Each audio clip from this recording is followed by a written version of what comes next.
મિત્રો આજે આપણે ચેપ્ટર 3 વિચલ સુરેખ સમીકરણ યુગ્મમાં સ્વાધ્યાય 3.4 થી શરૂઆત કરીશું।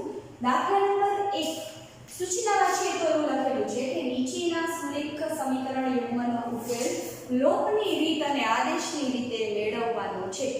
હવે આદેશની રીત તો આપણે ઘણી બધી વખત ગણી લીધી છે, એટલે આપણને આદેશની રીત બધાને આવડે છે। એટલે આ દાખલા પૂરતું હું તમને લોપની રીત કરાવું છું। આદેશની રીત માટે હું તમને જગ્યા છોડાવું, મીન્સ કે હું તમને હોમવર્ક આપવાની છું। જગ્યા છોડવાની જરૂર નથી, તમે વિડીયો જોઈ અને સાથોસાથ આદેશની રીત પણ લખતા જજો। એટલે લોપની રીત હું કરાવું છું, આદેશની રીત તમારે હોમવર્કમાં કરવાની રહેશે। 5 દાખલા છે, તો 5 દાખલાની અંદર આઈ થિંક 4 દાખલા છે, તો 4 દાખલામાં જ્યાં મને જરૂર લાગશે કે ભાઈ આદેશની રીત થોડીક અઘરી છે, મતલબ અઘરી રીતે થાય છે, તો હું કરાવીશ, બાકી તમને હોમવર્કમાં આપી દઈશ। એટલે આપણે જો દાખલો પહેલો શરૂ કરીએ છીએ, આપણને કીધું છે કે બહુ મોટો દાખલો થશે કે લોપની રીત અને આદેશની રીત બંને રીતે ઉકેલ મેળવવાનો છે। બંને રીતની અંદર આપણને જવાબ તો સેમ જ મળશે, પણ આપણને રીત અલગ અલગ થશે। તો સૌપ્રથમ જોઈએ x + y = 5 અને 2x - 3y = 4 એ આપણું વિચલ સુરેખ સમીકરણ યુગ્મ છે। લોપની રીત જોઈએ તો લોપની રીત યાદ કરો, બંનેમાં કન્ફ્યુઝન ક્રિએટ નથી કરવાનું। આદેશની રીત તમને ખબર છે, કોઈ પણ એક ચલ એક કરતા બનાવીને જે કરીએ છીએ એ, પણ લોપની રીતમાં આપણે લોપ કરવાનો હોય છે અને લોપ કરવા માટેનું પહેલું સ્ટેપ છે સહગુણકો સરખા હોવા જોઈએ। કોના સહગુણકો સરખા હોવા જોઈએ? તો કે જે ચલનો તમારે લોપ કરવો છે એ ચલના સહગુણકો સરખા હોવા જોઈએ। તો સૌપ્રથમ આપણે દાખલાની શરૂઆત કરીએ। તો દાખલાની શરૂઆતમાં આપણે પહેલા તો બે સમીકરણો લખી નાખીએ કે x + y = 5 એને કહીશું સમીકરણ નંબર 1 અને 2x - 3y = 4 એને કહીશું સમીકરણ નંબર 2। હવે લોપની રીતની અંદર આપણે શું કરવાનું? તો કે લોપની રીતમાં આપણે કોઈ પણ એક સિલેક્ટ કરવો છે ચલ, તો x એ સિલેક્ટ કરી શકાય, y એ સિલેક્ટ કરી શકાય। આપણને જે સહેલું દેખાશે એને આપણે સિલેક્ટ કરી લઈશું। બે સહેલા જ છે, જો અહીંયા x સિલેક્ટ કરશો તો અહીંયા 2 સહગુણક છે, તો અહીંયા 2 લાવવા પડશે। જો y ને સિલેક્ટ કરશો તો અહીંયા 3 છે સહગુણક તરીકે, તો અહીંયા 3 લાવવા પડશે। આ સમીકરણને તમારે કાંઈ જ કરવું પડશે નહીં, કારણ કે સીધું ડાયરેક્ટ આ બેમાંથી કોઈ પણ એકને ગુણી નાખશો તો તમને ડાયરેક્ટ જ આન્સર મળી જશે। તો હવે આપણી અનુકૂળતા પ્રમાણે 2 વડે ગુણવું હોય તોય ચાલે, 3 વડે ગુણવું હોય તોય ચાલે, આન્સર બંનેમાં સેમ જ આવશે। તો હું લખું છું સમીકરણ 1 ને 2 વડે ગુણવું। જો આમાં ફાયદો શું થશે 3 વડે ગુણશો તો કે જો 3 વડે ગુણશો તો બંનેનો સરવાળો કરવાનો થશે, કારણ કે અહીંયા પ્લસ છે એ માઈનસ છે, સરવાળો કરશો એટલે ડાયરેક્ટ 3y ઉડી જશે। જો 2 વડે ગુણશો તમને પણ આ વસ્તુ ખબર પડી જશે, જેમ જેમ તમે દાખલાની પ્રેક્ટિસ કરશો ને એ તમને જોઈને જ ખબર પડી જશે કે 2 વડે ગુણીશ તો સહેલું થશે કે 3 વડે ગુણીશ તો સહેલું થશે। હું તમને 2 વડે એટલે ગુણાવું છું કે તમને ખબર પડે કે 2 વડે ગુણશો તો સરવાળો નહીં થાય, બાદબાકી કરવી પડશે, તો 2x માંથી 2x બાદ થશે, અને જો 3 વડે ગુણ્યા હોત તો તમારે સરવાળો કરવાનો થાય, તો 3y માંથી 3y કટ થશે।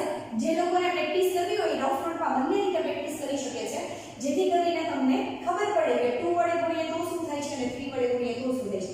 જો હવે સમીકરણ 1 ને 2 વડે ગુણતા એવું કહ્યું તો આપણે બંને બાજુએ 2 વડે ગુણવું છે, તો લખી નાખીએ જેમ આપણે આગલા વિડિયોમાં જોયું છે એમ જ ડાબી બાજુએ 2 વડે ગુણીએ, જમણી બાજુએ 2 વડે ગુણીએ।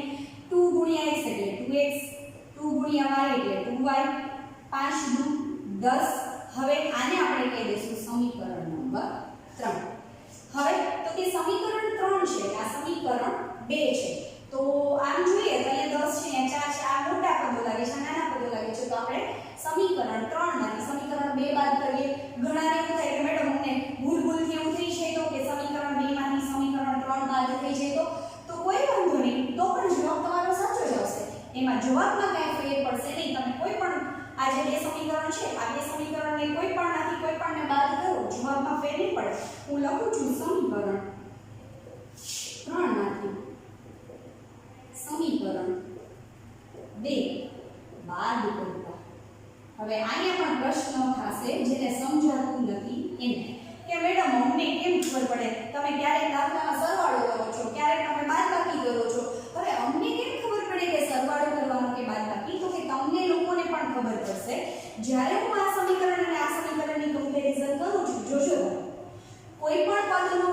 ત્યારે જ થાય કે એ બંને પદના સહગુણકો સરખા હોય અને એમની નિશાની વિરુદ્ધ હોય. લોપ કરે એટલે કે બાદ કરે. તો કોઈ પણ પદ ઉડી ક્યારે જશે? આપણે પદ ઉડાડીએ છીએ ને જ્યારે સમીકરણની અંદર, તો આપણે શું કરીએ છીએ કે +2 -2 ઉડી જશે, કેમ કે 2 માંથી 2 છે તો 0, +5 -5 ઉડી જશે. તો સેમ વસ્તુ અહીંયા છે. મારે જો 2x 2x નો લોપ કરવો હોય, y વાળા પદનો તો લોપ નહીં કરી શકું, કારણ કે અહીંયા 3y છે, અહીંયા 2y છે. મારે y વાળા પદનો લોપ કરવો હોય તો મારે અહીંયા 3 જોઈએ, બરાબર? તો હવે મારે y વાળા પદને કંઈ ધ્યાનમાં લેવાનું નથી. મારે 2x વાળા પદનો લોપ કરવો છે, તો બંનેની નિશાની જો સરખી હશે તો સરવાળો થઈ જશે. જો હું આ બે સમીકરણનો સરવાળો કરીશ તો 2x + 2x 4x થઈ જશે. મારે 4x નથી કરવા, મારે તો 2x વાળું પદ ઉડાડી લેવું છે. તો ઉડશે ક્યારે? તો કે 2x પ્લસ છે, જો 2x માઈનસ થાય તો 2x માંથી 2x જાય તો 0 થઈ જાય. તો અહીંયા મારે માઈનસ જોઈએ છે, એટલે મારે આ સમીકરણમાંથી આ સમીકરણ બાદ કરવું પડશે, અથવા તો આ સમીકરણમાંથી આ સમીકરણ બાદ કરવું પડશે. જો તમે કઈ રીતે બાદબાકી થશે તો કે 3 માંથી 2 બાદ કરવા છે, તો હું સૌપ્રથમ શું કરીશ તો કે 3 ની ડાબી બાજુએ લખીશ, માઈનસ કરીને શું લખીશ તો કે સમીકરણ 2 ની હું ડાબી બાજુ લખીશ. સામેની બાજુએ શું થશે? બરાબરની સામેની બાજુએ તમારે અહીંયા સમય જશે, સળંગ જ લખજો. બરાબરની સામેની બાજુએ આપ્યા છે જમણી બાજુએ 10 અને આ સમીકરણમાં આપ્યા છે 4. તો કે આવું થશે 2x + 2y કૌંસની બહાર એમને જ નીકળી જશે, કારણ કે કૌંસની આગળ માઈનસ નથી, પ્લસ છે. પણ આ કૌંસને ખોલતા પહેલા તમારે જોવું પડશે કે કોઈ પણ આ છે ને એક અમે જ્યારે ભણતા ને ત્યારે હું ને હું મારા સર કહેતા કે આ માઈનસ છે ને તોફાની છોકરો છે અને આ કૌંસ છે ને આપણું ઘર છે. ઘરમાં કોઈ તોફાની છોકરો આવે ને એટલે ઉથલ-પાથલ થઈ જાય. શું ઉથલ-પાથલ થઈ જાય? તો કે બધી વસ્તુ અસ્તવ્યસ્ત થઈ જાય, બરાબર? તો આ માઈનસ છે ને તોફાની છોકરો છે, આ કૌંસ છે આપણું ઘર છે. જો એને ઘરની બહાર કાઢશું તો પણ ઉથલ-પાથલ થશે, એને ઘરમાં એડ કરશું તો પણ ઉથલ-પાથલ થશે. શું થશે તો કે માઈનસ જેવા ઘરની અંદર એન્ટર થશે, કૌંસની અંદર એન્ટર થશે, તો જે પ્લસ હશે એ માઈનસ થઈ જશે, માઈનસ હશે એ શું થઈ જશે? પ્લસ. હંમેશા યાદ રાખવાનું કૌંસની આગળ માઈનસ છે એ તોફાની છોકરો છે. ચાલો ચેક કરીએ. માઈનસ છે એ કૌંસની અંદર એન્ટર થાય છે, 2x પ્લસ છે કેવા થઈ જશે? માઈનસ. અથવા તો આને કરી શકાય માઈનસ પ્લસ માઈનસ 2x ના કેવા આવશે? 2x. જો ભૂલથી એને તમે માઈનસ સિવાય મૂકી દેશો તો તમારો જવાબ આવશે તો ખરા, પણ કેવો આવશે? ખોટો આવશે. અહીંયા માઈનસ માઈનસ શું થઈ જશે? પ્લસ. અને આમે માઈનસ અંદર એડ થાય છે એટલે પ્લસ હશે એ માઈનસ થઈ જશે, માઈનસ હશે એ પ્લસ થઈ જશે. અહીંયાથી y બરાબર 10 માંથી 4 જાય તો 6. હવે અહીંયા 2x પ્લસ છે, 2x માઈનસ છે, ઓલરેડી એનો લોપ થઈ જાય છે અને લોપ કરવા માટે તો આપણે આ બધી પ્રોસિજર કરી દીધી. કોઈ પણ એક ચલનો લોપ કરવો છે એટલે આપણે 2x નો લોપ કરી નાખો. હવે તો કે વધે છે શું? તો કે 3y અને 3y વધે છે. તો કે 3y અને 3y વધે છે તો કે 3y છે એ અહીંયા પ્લસ છે, આ 3y છે એ કેવા છે? તો કે એ પ્લસ છે, તો બંનેનો શું થઈ જશે? સરવાળો. તો કે થઈ જશે 5y. સામેની બાજુએ 6 y બરાબર 6/5, જે આપણને y ની વેલ્યુ મળે છે. હવે આપણને પ્રશ્ન એ થશે કે y ની વેલ્યુ મળે છે આપણને, અને એ પણ કેવી મળે છે? તો કે y ની વેલ્યુ આપણને અપૂર્ણાંક મળે છે. એટલે અપૂર્ણાંક જવાબ આવે ને એટલે આપણને શું થાય ખબર છે? તો કે અપૂર્ણાંક જવાબ આવે ને એટલે આપણને કન્ફ્યુઝન થાય કે ભાઈ આ જવાબ ખોટો હશે. તો અત્યાર સુધી તો બધા અપૂર્ણાંકમાં જવાબ આવતા, કોઈ વાંધો નહીં, અપૂર્ણાંક જવાબ આવે છે તો અપૂર્ણાંક રહેવા દેવાનો છે, જવાબ સાચો જ છે. આપણે નક્કી નથી કરવાનો જવાબ ખોટો છે, આપણે સાચી રીતે દાખલો લેવાનો છે, આપણો જવાબ સાચો જ છે. પણ એ જવાબ જે સાચો છે એ જવાબને આપણે આગળ પ્રોસિજર કરશું. તો કે y ની વેલ્યુ મળી ગઈ છે, હવે આપણે c ની વેલ્યુ જોઈએ છે, તો કે હવે આપણે x ની વેલ્યુ જોઈએ છે, તો શું કરશું? y ની કિંમત કોઈ પણ એક સમીકરણમાં મૂકી દે, તમને જે યોગ્ય લાગે, પહેલું, બીજું, ત્રીજું, જેમાં મૂકવું એનો. પણ આપણને પહેલું સહેલું લાગે છે તો આપણે લખશું સમીકરણ 1 માં y બરાબર શું મૂકી દેશું? તો કે 6/5 મૂકી દઈએ. સમીકરણ 1 x + y બરાબર 5, તેથી x + 6/5 બરાબર 5. તો જો અહીંયા હું તમને હાઇલાઇટ કરું છું કે આપણે y ની વેલ્યુ મૂકવાની છે. તો કે y ની વેલ્યુ મૂકી દીધી આપણે. હવે x ની કિંમત જોઈએ છે તો y ની કિંમત મૂકી અને x ની કિંમત મેળવવા માટે આ પદ છે એ અચળ સંખ્યા છે એને સામે જવા દઈશું. આવું થશે. જો ખાસ ધ્યાન રાખજો, એવું નથી કરવાનું કે છેદમાં છે તો અંશમાં જશે, અંશમાં છે તો છેદમાં જશે, એવું જરાય નથી કરવાનું. એવું ત્યારે જ કરવાનું કે જ્યારે અહીંયા સરવાળાની જગ્યાએ ગુણાકાર હોય તો ભાગાકારનો અંક અંશમાં જાય અને અંશનો અંક છેદમાં જાય. અહીંયા આ આખું પદ છે એ સરવાળામાં છે, સામે જશે તો બાદબાકી થશે. પણ બાદબાકીમાં જશે તો ખરા, પણ એક પૂર્ણાંક અંક છે, એક અપૂર્ણાંક અંક છે, ડાયરેક્ટલી એની બાદબાકી થશે નહીં. આપણે લસા લેવો પડશે.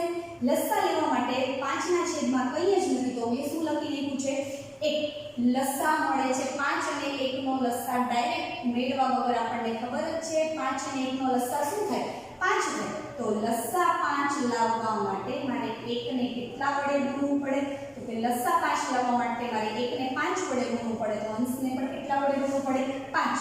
અહીંયા ઓલરેડી 5 છે જ, મારે તેને વડે ગુણવાની જરૂર નથી, પણ છતાંય મારે લખવું હોય તો 5 ને 5 લાવવા માટે 1 વડે ગુણવાનું. તો અંશમાં પણ કેટલા વડે ગુણશું, 1 વડે. 5 ગુણ્યા 5 કેટલા થશે, 25.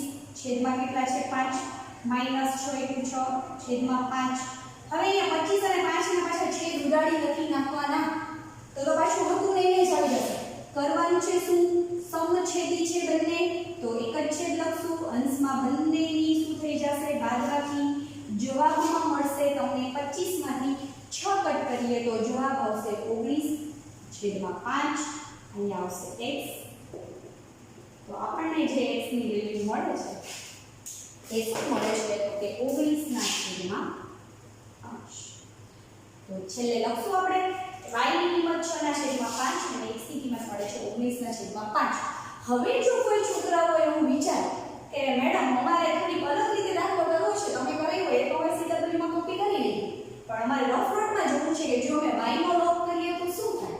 કરજો જ 100% છોકરાઓ, તમને ખબર પડશે. રફ બુકમાં તમે y નો લોપ કરજો, તમને આ જ આન્સર મળશે. જો ના મળે તો વિચારવાનું કે આપણે દાખલામાં કંઈક ભૂલ કરેલી છે.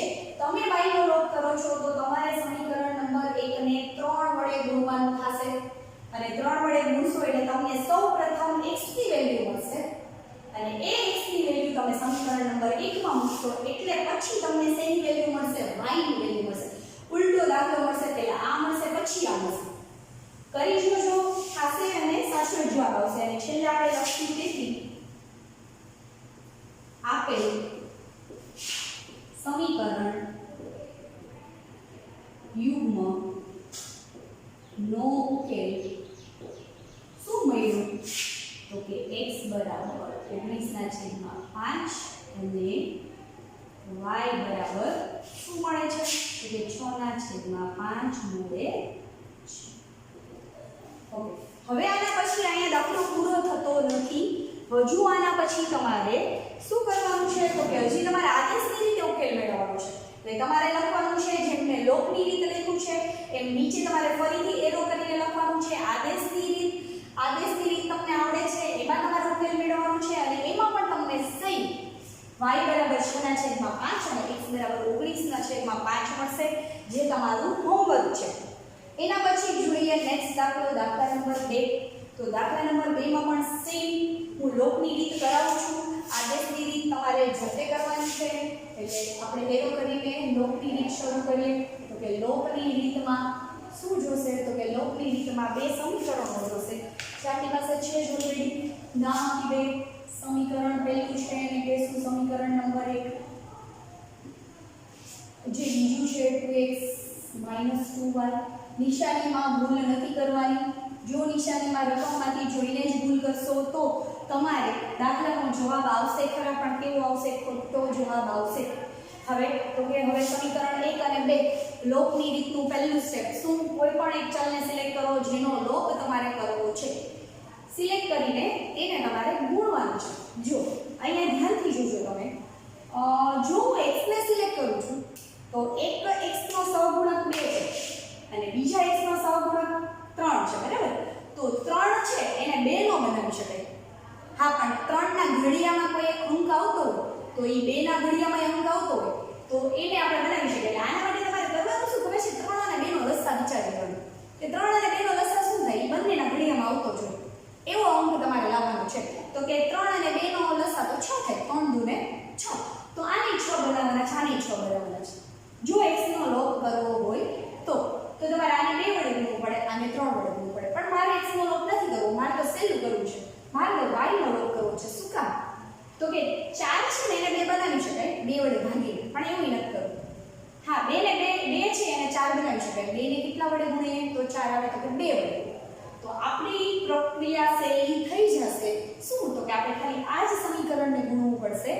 આ સમીકરણમાં આપણે કંઈ જ કરવું પડશે નહીં, કારણ કે અહીંયા 2 આપ્યું છે. હું જો ડાયરેક્ટ 2 ને 2 વડે ગુણી નાખીશ તો ઓલરેડી બંનેના સહગુણકો સરખા થઈ જશે. આગળ વધારે કંઈ વિચારવાની જરૂર નહીં પડે. તો શરૂઆત કરીએ આપણે. સમીકરણ 2 ને 2 વડે ગુણતા. જો તમારે થોડું અઘરું બનાવવું છે તો તમે બંને સમીકરણને અરસપરસ ગુણી નાખો. તો કે 2 ને 3 વડે, 3 ને 2 વડે, તો x નો લોપ થઈ જશે. મારે x નો લોપ નથી કરવો, મારે y નો લોપ કરવો છે, જેથી કરીને હું એને 2 વડે ગુણું છું. હવે સ્પીડમાં થોડું સમીકરણ 2 ને 2 વડે ગુણતા આવડે જ છે. ગુણી નાખીએ. જે સમીકરણની ડાબી બાજુ છે એને 2 વડે ગુણીએ અને જમણી બાજુને પણ 2 વડે ગુણીએ. આવું થશે 2 દુ 4x, 2 દુ 4y બરાબર. સામે પણ શું મળે છે? 4 મળે છે. આને આપણે કહી દઈશું સમીકરણ નંબર 3. હવે તો કે જોઈએ છીએ સમીકરણ 1 અને 3 નો ડાયરેક્ટ લોપ કરી શકાય છે. સમીકરણ 1 ને ગુણવાની જરૂર નથી. તો લોપ કરવા માટે એક વસ્તુ યાદ રાખજો. જો વિરુદ્ધ નિશાની હોય તો તમારે સીધો સરવાળો કરીને જ ઉડાડી દેવાના છે 4y 4y. પણ જો બંનેની સરખી નિશાની હોય, જેમ કે અહીંયા હતી આપણને મળી શું મળી? તો કે અહીંયા 2x પ્લસ છે, અહીંયા 2x પ્લસ છે. જો સરખી નિશાની હોય તો તમારે બાદબાકી કરવી પડે. તો તમારે તમારી રીતે ડિસાઈડ કરવું પડશે કે તમારે બંને સમીકરણનો સરવાળો કરવો છે કે બંને સમીકરણની બાદબાકી કરવી છે. હું અહીંયા જોઈ શકું છું સમીકરણ 1 માં 4y ની નિશાની પ્લસ છે, અહીંયા 4y ની નિશાની માઈનસ છે. બંનેનો સરવાળો કરશું ડાયરેક્ટ 4y ઉડી જશે. લખીએ સમીકરણ 1 અને સમીકરણ 3 નો શું કરવાનું છે? તો કે સરવાળો કરતા. કરીએ સરવાળો. સમીકરણ 1 ની ડાબા લખીએ 3x 4y. સમીકરણ 3 ની ડાબા લખીએ 4x 4y બરાબર. 1 ની જમા લખીએ તો કે 10 પ્લસ કરીને 3 ની જમા લખીએ તો 4. સરખું જોઈને લખવાનું છે. આ 2 નો આવી જવા જોઈએ. હવે કૌંસ ખોલી નાખીએ. અહીંયા પ્લસ છે ને એટલે ડાયો છોકરો છે. મેં જેમ તમને અહીંયા કીધું ને કે તોફાની છોકરો, જેમ પ્લસ છે એ ડાયા છોકરામાં ગણતરી થાય છે.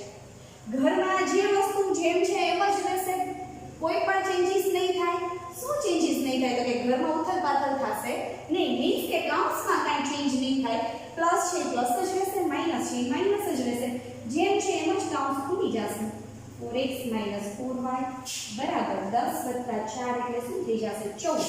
હવે હું અહીંયા જોઈ શકું છું 4y પ્લસ છે, 4y માઈનસ છે. ઓલરેડી y નો જ લોપ કર્યો હતો એટલે મેં y વાળા પદના સહગુણક સરખા કરી નાખ્યા છે, પણ x નો લોપ થતો નથી. જો હવે ઘણા દાખલા એવા આવશે કે x નો લોપ ઓટોમેટિક થઈ જશે અને y નો થઈ જશે. આપણે આગલા વિડિયોમાં જોયું તો આપણે કોઈ એક જ ચલ ઉડાડવું પણ આપણે બંને ચલ ઉડી જતા. ત્યારે આપણે લખવું પડે કે અહીંયા વિધાન સત્ય છે અસત્ય છે એવું આપણે આગળ જોઈ લીધું છે. અહીંયા y નો લોપ થાય છે. x માં શું આવશે? તો કે 3x 4y એટલે શું થઈ જશે? તો કે 7x. સામે શું આપ્યું છે? 14. x ની વેલ્યુ શોધવા માટે શું કરશું? તો કે 7 ને આપણે સામે જવા દેશું. અહીંયા ભાગ ઉડી અને શું થશે? તો કે x બરાબર આપણે શું મળે છે? તો 2 મળે છે, જે આપણો આન્સર છે. હવે 2 મળી ગયા. હવે તો સેમ. હવે તો આદેશની રીતમાં સેમ આવું જ આવે છે અને લોકની રીતમાં પણ એવું જ આવે છે.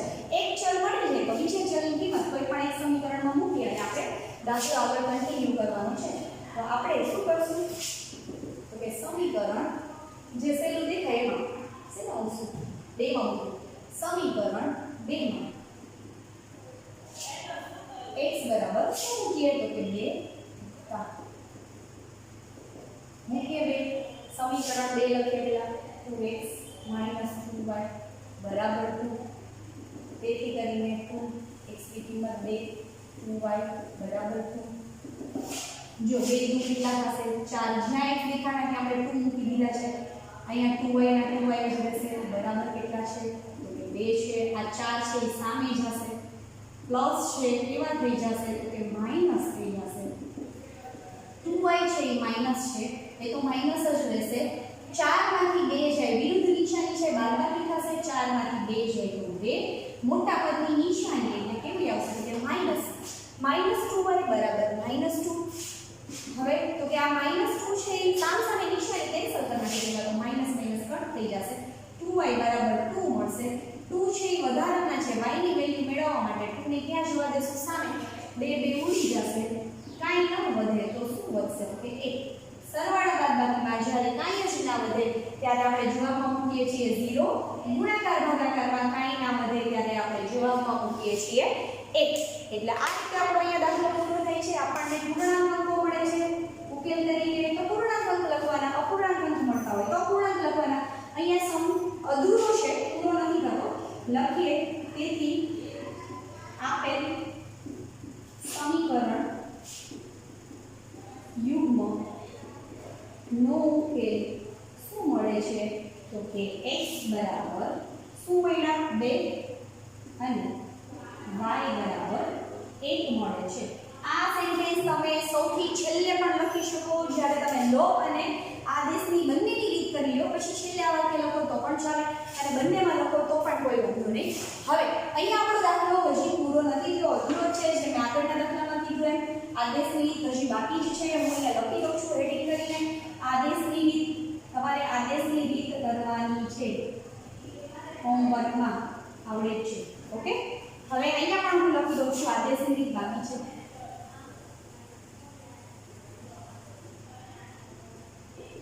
ચાલો હવે અહીંયા બે દાખલા આપણા પૂર્ણ થાય છે હવે પછીના બે સમ છે એ આપણે નેક્સ્ટ વિડિયોમાં જોશું એમાં જરૂર જણાશે તો આદેશની રીત જણાવીશ એટલે એ પણ તમારે હોમવર્કમાં કરવાની રહેશે થેન્ક યુ બાળકો મળીએ આગલા વિડિયોમાં જોઈએ આગળ શું કરવું